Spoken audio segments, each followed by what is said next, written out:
So if you haven't heard, there's been a big firestorm on YouTube over the last weekend where the channel Watcher, and I'll talk about who they are in a second if you're not familiar with them, but the channel Watcher decided that they were going to leave YouTube, which obviously that there's a lot of that's been happening over this last year. A lot of YouTubers kind of walking out of YouTube or stepping away. It's been making a lot of news. But these guys did it in a way that really caused the shit to hit the fan. Because these guys decided to stop doing YouTube and start their own streaming service. And oh my God, the discourse. There has been video after video after video piling onto these guys, talking about how they've ruined their careers. And there was even, I saw a thumbnail of a body language expert, like deconstructing their body language. It's just, of course, it's become this whole thing. And I wanted to talk about it. I want to make a video about this, not to pile on. I think there's been plenty of that. I actually kind of want to defend the guys a little bit because the biggest narrative in the discourse is that they did it for greed. They were trying to milk money out of their audience, out of their community. And I don't think that's exactly what they were doing. Just to back up again, just in case you have no idea what I'm talking about or who these guys are. And I want to say for the record, I've never met any of the Watcher guys, so I'm not going to assume anything about their personalities or their motives behind this. But they basically came from BuzzFeed, which I personally think BuzzFeed is like the worst thing that's ever happened to the internet.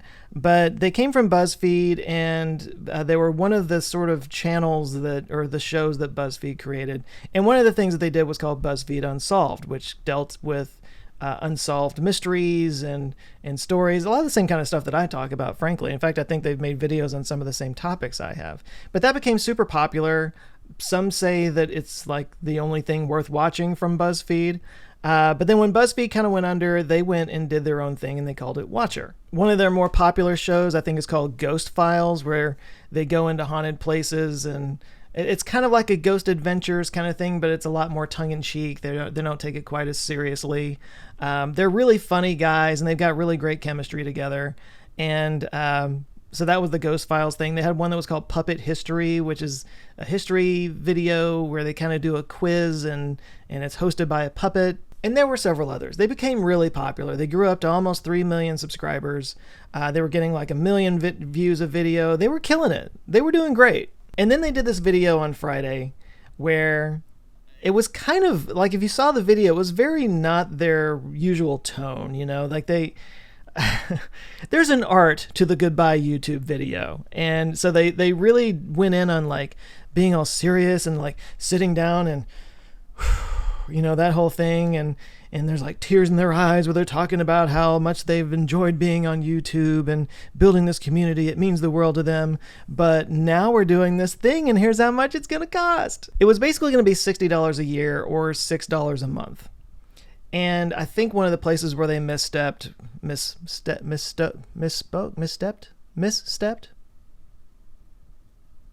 where they made a misstep, is in their video. They said, we wanted to get a price that like anybody could afford, so we picked $6. That was the right price.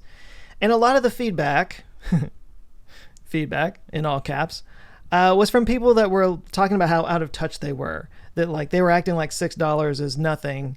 And I'm sure for a lot of people, $6 is nothing, but for a lot of other people, and I think their audience is fairly young, like college age people, $6 isn't nothing. Especially at a time when there's just become such a fractured landscape of streaming services that you have to be a part of in order to keep up with everything. You know, adding another, like, I know that I have definitely reached streaming fatigue. There's some shows on Paramount Plus that sound interesting to me, and I just cannot bring myself to sign up for Paramount Plus. I can't bring myself to sign up for Peacock. It's not even a money thing. It's just I don't want another streaming service thing. I recognize I'm saying this as somebody who's part of Nebula. I'll get to that in a second. But that was the first misstep, was they kind of made it sound like, oh, $6 is nothing. Everybody can afford that. And a lot of their audience was like, dude, yeah, we can't afford another thing, especially something that I was able to watch for free this whole time. And yeah, and if I'm not mistaken, I could be wrong about this, but if I'm not mistaken, they were actually going to remove like all of their content from YouTube and drop it over to this new platform. And I think that was one of their biggest mistakes, was like you're literally taking something away from people that they were getting for free. There's a lot of YouTube videos that I can just go back and watch over and over again because it just makes me happy. And if somebody were to just remove that and put it somewhere else, I would feel like I was getting robbed. So again, the discourse became that they were greedy, that they wanted more money, and this was their way of putting everything behind a paywall and putting up a walled garden that everybody has to like pay to get into. And I get the optics of it. It was not good. I am not going to defend the optics of what they did. They stepped in it pretty hard. But I am going to defend them a little bit because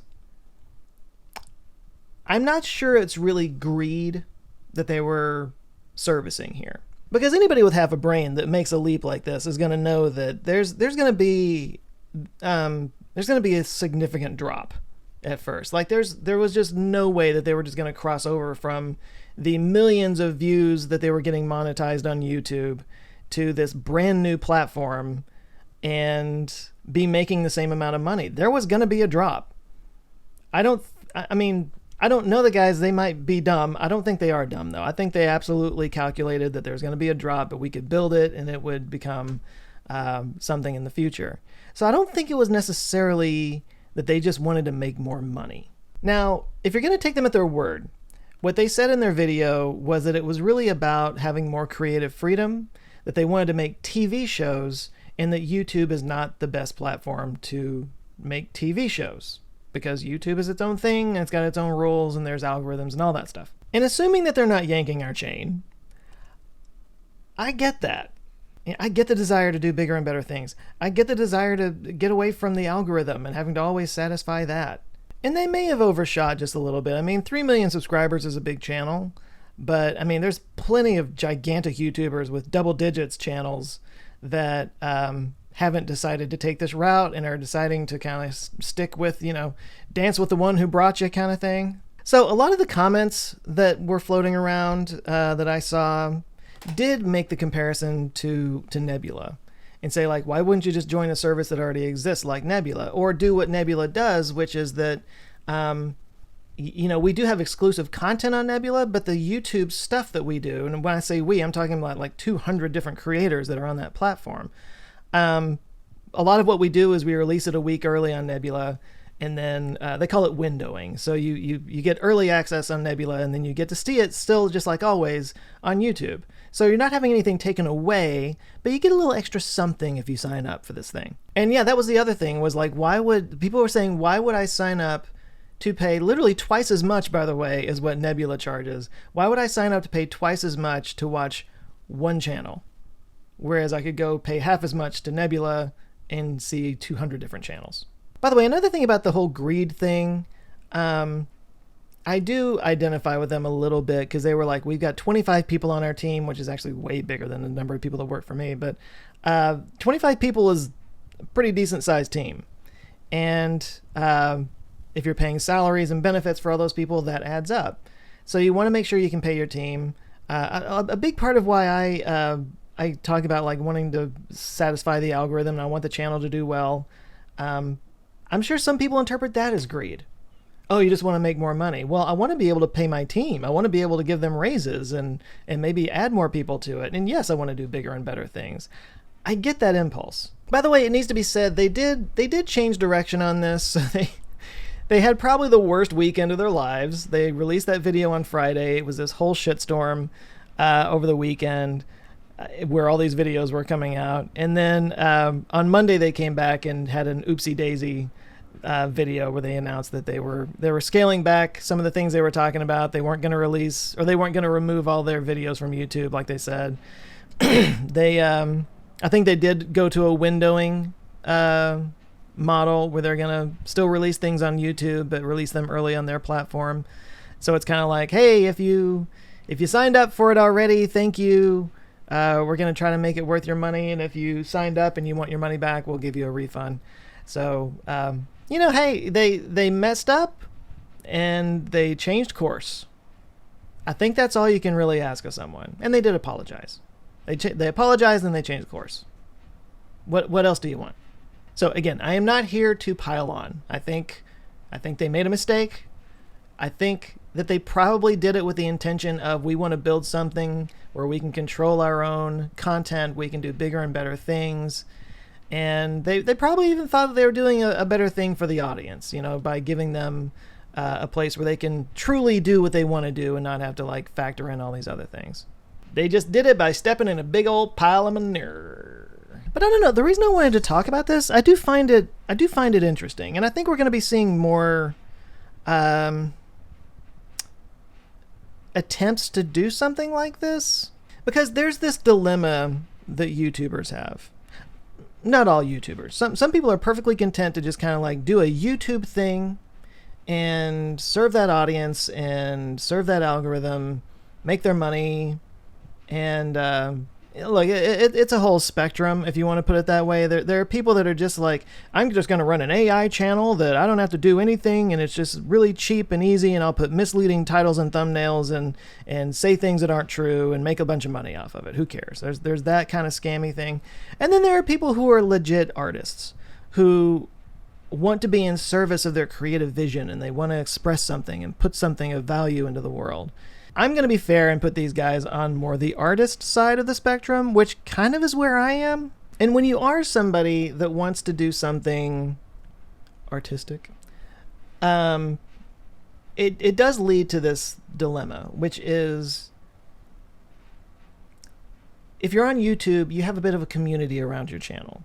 There is an audience that you need to cater to. And there are some that say that like you've got to make that your priority. You've got to create an audience, build a community, and serve that community. And there's nothing wrong with that. That's very noble, actually. If there's people that follow you, you want to do right by them and give them what they want, which, I'll just say, it can be very limiting, because there are some followers that will be into anything that you do because they like you. And those are the core audience, and those are the bread, the meat and potatoes, the bread and butter. Those are the people that make it possible. Those are the true fans, and I cannot say how much I appreciate my true fans. But there are also people in your audience that just kind of want to see the thing that they want to see. There's the thing that they found that you did on your channel, and they're like, hey, I like that. And when you deviate from it, it's like, okay, I'm not interested. You did that one type of video, and I just want to see more videos like that video that I saw, or on that subject that I like. And when you step outside of that specific thing or that specific subject, they just have no interest. They're not in it for you. They're in it for that thing. And here's the deal. Both of those are valid. If you want to follow a YouTuber, if you want to follow a specific personality and you want to support them and you just like what they do and their worldview and their perspective on things, absolutely. There's nothing wrong with that. And there's absolutely nothing wrong with liking this specific thing and only wanting that. But it does kind of limit what the creator can do. Now, there's also this other side of the coin, which is, I would say, the more artistic side of things, where it's like, don't cater to an audience. See to your creative vision. Push yourself creatively, push yourself artistically, put the best expression of what you want to put into the world. This is kind of encapsulated by what Rick Rubin has, this philosophy. He says, don't make music for an audience. Make music for yourself and let the audience follow you. Something I say in the book is that the audience comes last. And I believe that. I'm not making it for them. I'm making it for me. And it turns out that when you make something truly for yourself, you're doing the best thing you possibly can for the audience. Because if you are an artist and you want to have creative freedom to like follow that bliss or whatever, that follow that thing that gets you creatively charged and put that out into the world, you kind of have to serve that first and the audience second. And you have to just hope that the audience comes along with you. Sometimes they do, sometimes they don't. So being a YouTuber with a bit of an artistic bent or an artistic sensibility, you're constantly balancing those two things. Do you serve the audience that makes it possible to do the thing that you do, or do you serve your own creative vision and your own creative drive, which is kind of why you do it in the first place? Ideally, you would have a little bit of both. You would, like film people, they always say you do one for the meal, one for the reel. And honestly, I try to do that. I try to do that on my channel, and I try to do that with things outside of the channel. But to add to that level of frustration, there's also that third piece, or that third component that YouTubers have to deal with, which is the algorithm. You know, the algorithm that decides whether or not this audience even sees your videos. So again, I 100% understand the drive and the desire, if you are a bit of an artist, to have your own platform, to not have to deal with the algorithm at all. Just say, like, we got our own thing over here, and they were probably doing some calculations and saying, look, we got X number of people that would probably watch anything that we do. And if we could get them to give us $6 a month to watch it over here, then we would have the complete freedom to do the things that we want to do, bigger and better, more creative, more fun, more artistic, and that audience would come with us, and we'll all grow together. I don't know these guys. Maybe that wasn't what they were thinking at all. Maybe they were like, hey, we're just going to do our own thing and make more money. I don't know. But I choose to take them at their word and say that that was what they were going for. Because again, I feel that. I feel the desire to do something like that. I don't have the following that they do or the views, so that's not something I would even consider at this point. But if I did, and things were flying and things were growing and we were just cooking, I could see myself having that thought. But honestly, not to turn this into a pitch for Nebula, that is one thing that I really do appreciate about Nebula, is it's a place where I can do the audience stuff and the algorithm stuff on YouTube and see to the community and just making sure that everybody gets to see it. And then over on Nebula, there is a place where I can express my more creative artistic side, and I can do the things that I don't have to factor in the algorithm and not necessarily even the audience on it. These things matter. You need to be able to tap into that side of yourself in order to not burn out and in order to feel creatively charged. But anyway, my point is, I don't know exactly what their motives were. I don't know what exactly they were servicing, whether it was greed or audience or creativity. But I'm going to choose to not attribute to malice what can be explained by stupidity. Stupidity is a rough word, but that's the phrase, so I'm going with it. But anyway, look, again, they made a misstep. They apologized. They reversed course. And I think that's all you can really ask of anyone. And I'll leave it with that. Those are my thoughts on it. Again, I kind of identify with where they're coming from. I wish them the best. And yeah, there's a million other videos you can go watch if you want to get all the tea or whatever. But that's all I've got to say for now. Thanks for listening. You guys rock. Have a great week. And I'll see you next time. Later.